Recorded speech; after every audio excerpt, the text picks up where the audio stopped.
Hi நண்பர்களே, வணக்கம். நான் உங்கள் ஸ்டார் தமிழன்.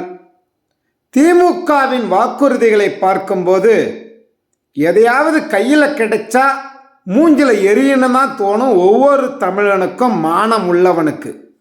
ஏன்னா 2021 சட்டமன்ற தேர்தலுக்கு கொடுத்த வாக்குறுதிகளையே நிறைவேற்ற முடியாத வக்கி இல்லாத திராவிட திருட்டு ஆட்சியினால இப்போ பாராளுமன்ற தேர்தலுக்கு வாக்குறுதிகளை கொடுக்கிறாரு.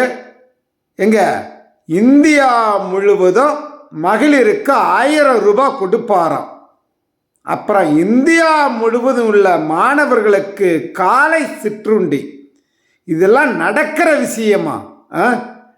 ஏண்டா, சட்டமன்ற தேர்தலில் பெட்ரோலுக்கு 4 ரூபாய் குறைக்கிறேன், டீசலுக்கு 5 ரூபாய் குறைக்கிறேன், கேஸுக்கு 100 ரூபாய் குறைக்கிறேன்னு சொல்லிட்டு இந்நாள் வரைக்கும் குறைக்காம இருக்கிறீங்க. அதை மாணவர்களின் கல்வி கடனை ரத்து செய்யறேன்னு சொன்னீங்க. இது எல்லாம் பிடுங்க முடியாத நீங்க இந்தியா முழுவதும் மகளிருக்கு 1000 ரூபாய் கொடுப்பாரா, இந்தியா முழுவதும் உள்ள மாணவர்களுக்கு காலை சிற்றுண்டி கொடுப்பாங்களாம். கேட்டால் அப்புறம் ஜெயிச்ச பிறகு சொல்லுவாங்க, நாங்கள் கொடுக்குறோன்னு சொல்லலை, எங்க கூட மத்திய அரசு, நாங்கள் ஆதரிக்கிற மத்திய அரசு வெற்றி பெற்றால் அவர்கள் கொடுப்பார்கள் என்று சொன்னோம். அப்புறம் கேஸ் இவங்க 500 ரூபாய்க்கு கொடுக்க போறாங்களாம். அதையும் கூட ஒருவேளை நிறைவேற்ற மாதிரி இருந்துச்சுன்னா சொல்லுவாங்க, கேஸை பாதியாக கட் பண்ணிட்டு அதுக்கு மேலேயே ஒரு அடுப்பை செட் பண்ணிட்டு நாங்கள் எந்த அளவுக்கு நாங்கள் கேஸை கொடுக்குறோம் நாங்கள் சொல்லல 500 ரூபாய்க்கு அப்படின்னு சொல்லி ஒரு கேஸை கொடுப்பானுங்க. ஏன்னா திமுகனாவே எப்பொழுதும் ஏமாற்றுவதும் ஏமாற்றி ஆட்சிக்கு வருவதும் தான் இவர்கள் பிழைப்பாகவே நடத்தி கொண்டிருக்கிறார்கள். இவர்கள் கொடுக்கும் வாக்குறுதிகளை நம்பி மக்கள் தயவு செய்து திமுக எம்பிகளுக்கு ஓட்டு போற்றாதீங்க.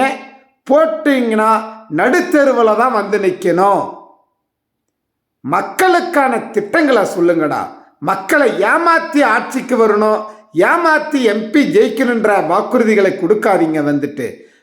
நாங்கள் எங்கள் எம்பி ஜெயிச்சா நாங்கள் இந்த திட்டங்களெல்லாம் நாங்கள் கொண்டு வருவோம், உங்கள் தொகுதிகளை சார்ந்த திட்டங்களை நாங்கள் கொண்டு வருவோம் அப்படியெல்லாம் சொல்லி வாக்குகளை கேளுங்கடா.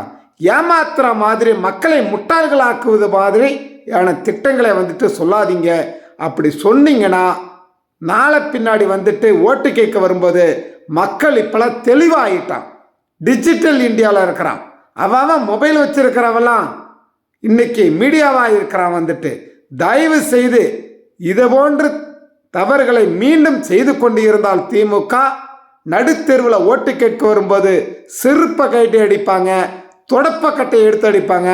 தயவு செய்து புரிஞ்சுக்கிட்டு இனிமேலாவது நல்ல வாக்குறுதிகளை கொடுத்து வாக்குகளை கேளுங்கடா. நன்றி நண்பர்களே. நான் உங்கள் ஸ்டார் தமிழன். கெத்தா சொல்வாண்டா, ஸ்டார் தமிழன்டா.